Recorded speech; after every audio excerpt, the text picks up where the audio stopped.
পেট বুক জ্বালাপোড়া করে, কোনো কিছু খেতে ভালো লাগে না, বমি বমি ভাব লাগে, পেট সবসময় ফেপে থাকে, মুখ দিয়ে কথা বলার সময় দুর্গন্ধ বের হয়, বা টক টক ঝাঁঝালো টাইপের ঢেকুর উঠে।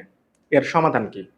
প্রথম সমাধান হলো, আজকের ভিডিওটি প্রথম থেকে শেষ পর্যন্ত দেখবেন এবং যা যা শিখবেন সেগুলো বাস্তব জীবনে অ্যাপ্লাই করা শুরু করবেন। আশা করা যায় 2 থেকে 3 দিনের মধ্যে আপনারা গ্যাস্ট্রিক সমস্যা থেকে মুক্তি পাবেন ইনশাল্লাহ। আজকের ভিডিওতে আমরা গ্যাস্ট্রিক সমস্যার কারণ এবং তার ঘরোয়া সমাধান নিয়ে আলোচনা করব, এবং গ্যাস্ট্রিক সমস্যার ক্ষেত্রে কখন ডাক্তারের পরামর্শ নিতে হবে সে সংক্রান্ত বিষয়ে আলোচনা করব, এবং গ্যাস্ট্রিক সমস্যার কোন উপসর্গগুলো একটি বিপজ্জনক সংকেত হিসেবে কাজ করে সেগুলো নিয়েও আলোচনা করব।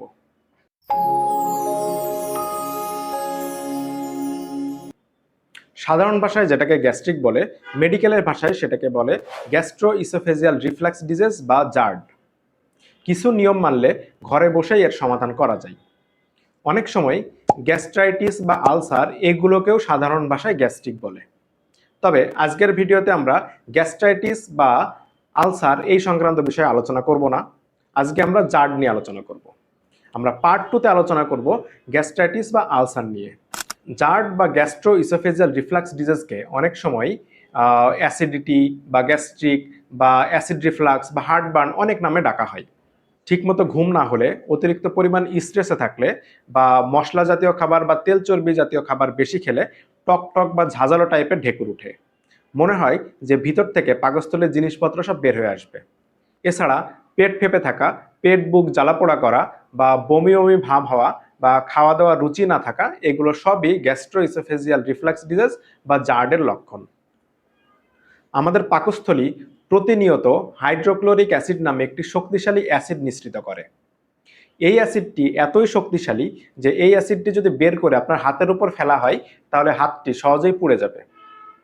আমরা যখন খাই তখন খাবার পাকস্থলীতে পৌঁছানোর সাথে সাথে পাকস্থলী থেকে এই অ্যাসিডের মাধ্যমে খাবার কিছুটা হজম হয়। এরপরে এই অ্যাসিড মিশ্রিত খাবারটি পাকস্থলীর পরের স্টেপ ডিউডেনামে যায়। সেখানে অগ্নাশয় রস এবং পিত্তরসের সহায়তায় খাবার পুনরায় হজম হয়। পাকস্থলী থেকে যে অ্যাসিড মিশ্রিত খাবার আসছিল সেই খাবারের অ্যাসিডিটি কমে যায় এই পিত্তরস এবং অগ্নাশয় রসের সহায়তায়।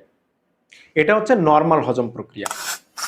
এখন কোনো কারণে যদি পাকস্থলী থেকে প্রয়োজনের তুলনায় অতিরিক্ত পরিমাণ অ্যাসিড নিঃসৃত হয়, যেমন কফি বা স্মোকিং বা অ্যালকোহল বা অতিরিক্ত তেল চর্বি জাতীয় খাবার, বা বেশি পরিমাণ মানসিক টেনশন বা ঠিকমতো ঘুম না হওয়া, এসব কারণে পাকস্থলী থেকে অ্যাসিড ওভারলোড হয়ে যায় এবং সেই অ্যাসিডের পুরাটা ডিউডেনামে না গিয়ে কিছু পরিমাণ উল্টা পথে খাদ্যনালীতে চলে যায়।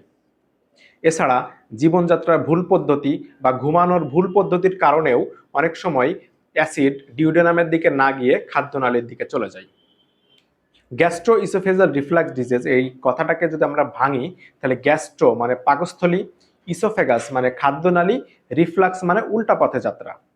অর্থাৎ পাকস্থলীর জিনিস সব ডিউডেনামে না গিয়ে কিছু পরিমাণ উল্টা পথে খাদ্যনালীর দিকে যাওয়ার প্রক্রিয়াটাকেই বলে গ্যাস্ট্রো ইসোফেজাল রিফ্লাক্স ডিজিজ, বা সংক্ষেপে জার্ড, বা সাধারণ ভাষায় অ্যাসিডিটি। 1 নাম্বার, ঘুমানোর সময় মাথাটা শরীর থেকে একটু উপরের দিকে রাখতে হবে, যাতে করে খাদ্যনালী থেকে পাকস্থলীর দিকে একটু ঢালু থাকে। এই ঢালু বরাবর খুব সহজেই অ্যাসিড নিচের দিকে চলে যাবে। আবার আপনারা উঁচু করতে গিয়ে এক্সট্রা বালিশ দিয়ে উঁচু করবেন না। এক্সট্রা বালিশ দিয়ে উঁচু করলে খাদ্যনালী ঢালু হওয়ার পরিবর্তে আমাদের গলার এখানে ভাঁজ হয়ে থাকে। সেজন্য আপনারা এক্সট্রা বালিশ দিয়ে মাথা উঁচু না করে আপনারা যে ম্যাট্রেস বা জাজিম বা তোশক যেটাই ব্যবহার করেন না কেন, সেটার মাথার সাইডটা পায়ের সাইড থেকে 6 থেকে 7 ইঞ্চি উপরে রাখতে হবে, ঠিক এমন। 2 নাম্বার, খাওয়া শেষ করে সাথে সাথে না ঘুমানো। আমরা যে খাবার খাই সেই খাবারগুলো পাকস্থলী থেকে তার পরের স্টেপ ডিউডেনামে যেতে বিভিন্ন খাবারের বিভিন্ন ধরনের সময় লাগে। যেমন তরল খাবার 15 থেকে 30 মিনিট, কার্বোহাইড্রেট যেমন ভাত, রুটি বা আলু এইগুলো 1 থেকে 2 ঘন্টা, প্রোটিন যেমন ডিম, মাছ বা সলিড মাংস বা ডাল এগুলো 2 থেকে 4 ঘন্টা, শাকসবজি 30 থেকে 40 মিনিট, তেল চর্বি জাতীয় খাবার 4 থেকে 6 ঘন্টা। আপনি রাতে কি ধরনের খাবার খাচ্ছেন সেটা দেখে এই চার্ট অনুযায়ী হিসাব করে আপনি দেখবেন আপনাকে কতক্ষণ আগে খেতে হবে।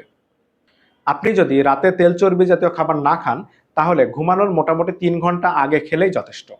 তেল চর্বি জাতীয় খাবার যেমন পাকস্থলী থেকে খুব ধীরে ওয়াশা ওঠায়, আবার তেল চর্বি জাতীয় খাবার পাকস্থলী থেকে অনেক বেশি পরিমাণ অ্যাসিড নিঃসৃত করে। সেজন্য আপনাদের একটু কষ্ট হলেও রাতে তেল চর্বি জাতীয় খাবার অ্যাভয়েড করাই ভালো। এই যে আপনারা ঘুমানোর 3 ঘন্টা আগে খাওয়া দাওয়া শেষ করে ফেলছেন, এই 3 ঘন্টা জেগে থেকে যদি ক্ষুধা লাগে, তাহলে যেগুলো পাকস্থলী থেকে খুব দ্রুত ওয়াশ আউট হয়, যেমন কোনো সালাদ বা ফলমূল জাতীয় খাবার, সেগুলো খেতে পারেন। তাও সেটা ঘুমের 40 থেকে 45 মিনিট আগে। 3 নাম্বার, একবারে ভরপেট না খেয়ে অল্প অল্প করে বেশি বারে খাওয়া। আপনি যদি একবারে ভরপেট খান, তাহলে বেশি পরিমাণ খাবার ডাইজেশনের জন্য পাকস্থলী থেকে বেশি পরিমাণ অ্যাসিড নিঃসৃত করা লাগে। ফলে অ্যাসিড খুব সহজেই ডিউডেনামের দিকে না গিয়ে কিছু পরিমাণ অ্যাসিড খাদ্যনালীর দিকে উল্টা পথে চলে যেতে পারে। 4 নাম্বার, আপনার ওজন যদি বেশি হয়, তাহলে এই অতিরিক্ত ওজনের কারণে আমাদের পাকস্থলীতে একটি প্রেসার পড়ে। এই প্রেসারের কারণে পাকস্থলী থেকে খাবার খাদ্যনালীতে চলে যায়। সেজন্য আপনার ওজন যদি বেশি হয়, তাহলে আপনাকে ওজন কমিয়ে বিএমআই 18.5 থেকে 24.9 এর ভিতরে আনতে হবে। বিএমআই কি বা ওজন কমানোর সঠিক পদ্ধতি কি, এই সংক্রান্ত একটি ভিডিও আমাদের চ্যানেলে দেওয়া আছে, আপনারা চাইলে আই বাটন থেকে দেখে নিতে পারেন। 5 নাম্বার, কিছু খাবার এড়িয়ে চলা। গ্যাস্ট্রিকের সমস্যার জন্য কোন খাবারগুলো এড়িয়ে চলতে হবে সেইগুলো সবার জন্য ফিক্সড না। বিভিন্ন জনের জন্য বিভিন্ন খাবারে গ্যাস্ট্রিকের সমস্যা হতে পারে। কারো দুধের সমস্যা হয়, কারো ডিমের সমস্যা হয়, কারো ডালের সমস্যা হয়। এখন আপনার কোন খাবারের সমস্যা, সেটা আপনার নিজেকে আইডেন্টিফাই করে সেই খাবারটা খাওয়ার সময় সতর্কতা অবলম্বন করতে হবে। তবে ভাজা পোড়া বা তেল চর্বি জাতীয় খাবারে মোটামুটি সবারই সমস্যা হয়। সো ভাজা পোড়া বা তেল চর্বি জাতীয় খাবার অ্যাভয়েড করাটাই ভালো। 6 নাম্বার, নিয়মিত ব্যায়াম করা। নিয়মিত ব্যায়াম করলে আমাদের পেটের ভিতরে মুভমেন্ট বাড়ে, ফলে পাকস্থলী থেকে অ্যাসিড মিশ্রিত খাবার খুব সহজেই নিচের দিকে নেমে যেতে পারে। আবার ব্যায়াম করতে গিয়ে আপনারা খাওয়ার পরপরই ভারী টাইপের কোনো ব্যায়াম করতে যাবেন না, এতে করে গ্যাস্ট্রিকের সমস্যা আরও বেড়ে যাবে। আপনারা খাওয়ার পরে 15 থেকে 20 মিনিট আস্তে আস্তে রিল্যাক্সে হাঁটাহাঁটি করতে পারেন। এতে করে ডাইজেশনও ভালো হবে এবং গ্যাস্ট্রিকের সমস্যারও ইমপ্রুভ হবে। আবার রাতে ঘুমানোর আগে আপনারা ব্যায়াম করতে যাবেন না। রাতে ঘুমানোর আগে ব্যায়াম করলে ঘুমের সমস্যা হতে পারে, এবং ঘুমের সমস্যা হলে আরও অনেক ধরনের সমস্যা আপনার শরীরে বাসা বাঁধতে পারে। এছাড়া গ্যাস্ট্রিকের সমস্যা দূর করার জন্য আপনাদেরকে পর্যাপ্ত পরিমাণে রিল্যাক্সডভাবে ঘুমাতে হবে। এছাড়া যদি অ্যালকোহল বা স্মোকিংয়ের অভ্যাস থাকে, সেগুলো পরিহার করতে হবে, এবং যদি কফি বা চা খাওয়ার অভ্যাস থাকে, তাহলে সেগুলো খালি পেটে কখনো খাওয়া যাবে না। খাওয়ার কমপক্ষে আধা ঘন্টা পরে এগুলো খেতে হবে। সর্বোপরি স্ট্রেস কম নিয়ে রিল্যাক্সভাবে একটু থাকার চেষ্টা করতে হবে। এই নিয়মগুলো ফলো করার পরেও যদি গ্যাস্ট্রিকের সমস্যার কোনো ধরনের ইমপ্রুভমেন্ট না হয়, বা গ্যাস্ট্রিকের সমস্যা যদি বারবার হতে থাকে, বা গ্যাস্ট্রিকের সমস্যাটা যদি আপনার টানা 3 সপ্তাহের বেশি স্থায়ী হয়, বা আপনার বয়স যদি 55-র বেশি হয়, তাহলে গ্যাস্ট্রিক বিষয়ে অভিজ্ঞ যারা, তাদের সাথে পরামর্শ করতে হবে। এই গ্যাস্ট্রিক বিষয়ে অভিজ্ঞ ডাক্তারদেরকে বলে হচ্ছে গ্যাস্ট্রোএন্টারোলজিস্ট।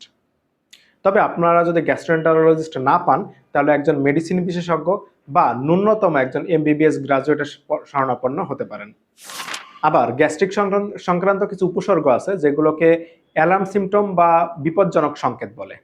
যেমন কোনো ধরনের কারণ বা চেষ্টা ছাড়াই আপনার ওজন কমে যাওয়া, বারবার বমি হওয়া, বা বমির সাথে রক্ত আসা বা জমাট বাঁধা কফির দানার মতো রক্ত আসা, পায়খানা কালো হওয়া, পেটের উপরে চাকা ফিল করা, যে কোনো ধরনের খাবার গিলতে সমস্যা হওয়া, বা আয়রনের অভাবজনিত যদি রক্ত স্বল্পতা হয়, তাহলে একটি সিরিয়াস কন্ডিশন, অনেক সময় ক্যান্সার হতে পারে। সেই ধরনের কথা মাথায় রেখে আপনাদেরকে একজন গ্যাস্ট্রোএন্টারোলজিস্টের পরামর্শ নিতে হবে। শেষ করব, তবে শেষ করার আগে আপনাদের কাছে একটা অনুরোধ থাকবে। সেটা হলো, প্রয়োজন ছাড়া অতিরিক্ত পরিমাণ গ্যাস্ট্রিকের ওষুধ খাবেন না। আগে জীবনযাত্রার পদ্ধতি পরিবর্তন করে দেখুন। যদি ইমপ্রুভমেন্ট হয় তাহলে তো আলহামদুলিল্লাহ, কিন্তু যদি ইমপ্রুভমেন্ট না হয়, তাহলে একজন চিকিৎসকের পরামর্শ নিয়ে তারপরে আপনারা গ্যাস্ট্রিকের ওষুধ খেতে পারেন। ধন্যবাদ এতক্ষণ সময় দিয়ে শোনার জন্য।